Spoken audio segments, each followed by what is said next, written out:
ইনি কে মা? ইনি তোর নতুন বাবা। ছি মা, বলতে লজ্জা করলো না তোমার? পেটে খিদে মুখে লাজ করে কি লাভ? আমি অফিসে যাচ্ছি, তোর বাবাকে রান্না করে খেতে দিবি। হাতটা ছাড়ুন। বাড়িতে কেউ নেই। আপনি ভুলে যাচ্ছেন সম্পর্কে আমি আপনার মেয়ে হই।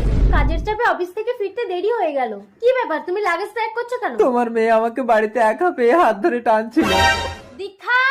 হ্যাঁ মা। এই খুব যৌবন জ্বালা উঠেছে তোর না? মা সত্যি কথাটা শোনো। কোনো কথা শুনবো না, তুই ঘর থেকে বেরিয়ে যা। আমি কোথায় যাব মা? কত কথা ঘুরবি যে, লম্পট ছেলেগুলো তো যৌবন জ্বালা মিটিয়ে দেবে। যা দরজা খোলো মা। বিনা দোষে বিধি কেন? বাড়িতে কেউ আছেন? কে? আমাকে রাতটুকু থাকতে দেবেন? আমি কিন্তু এই ঘরে একা থাকি, আপনার কোনো সমস্যা নেই তো?